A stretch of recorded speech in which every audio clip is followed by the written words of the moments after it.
రాష్ట్రంలో ఎండలు మండిపోతున్నాయి. భానుడు చుక్కలు చూపిస్తున్నాడు. కొద్ది రోజులుగా నెలకొన్న అసాధారణ వాతావరణ పరిస్థితులు ప్రజలను కలవరపెడుతున్నాయి. రోజురోజుకు పెరుగుతున్న ఎండలతో జనం బెంబేలెత్తుతున్నారు. అయితే వచ్చే నెలలో గరిష్ట ఉష్ణోగ్రతలు 48 డిగ్రీల వరకు రికార్డయ్యే అవకాశం ఉందంటున్నారు అధికారులు.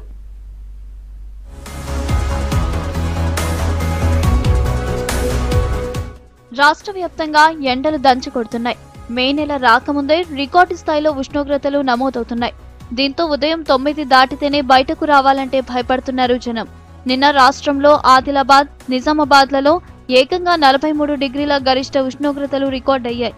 అయితే మే నెలలో ఎండలకు తోడు వడగాల్పులు ఏ స్థాయిలో ఉంటాయోనని వాతావరణ శాఖ ఆందోళన చెందుతోంది.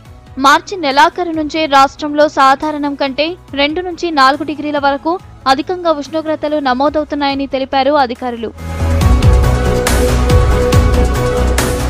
దేశంలోనే అధికంగా వడగాల్పులు వచ్చే డేంజర్ జోన్లో తెలంగాణ ఉందన్నారు అధికారులు. దీంతో రికార్డు స్థాయి ఉష్ణోగ్రతలకు తోడు వడగాల్పుల ప్రభావంతో మే నెలలో కొన్ని చోట్ల 47 నుంచి 49 డిగ్రీల వరకు ఉష్ణోగ్రతలు నమోదయ్యే అవకాశం ఉందని హైదరాబాద్ వాతావరణ శాఖ తెలిపింది.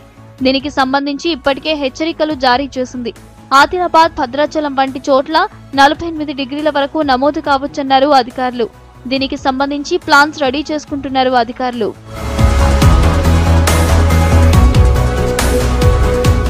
మరోవైపు దక్షిణ కర్ణాటక నుంచి తమిళనాడు మీదుగా ఉపరితల ద్రోణి కొనసాగుతోంది.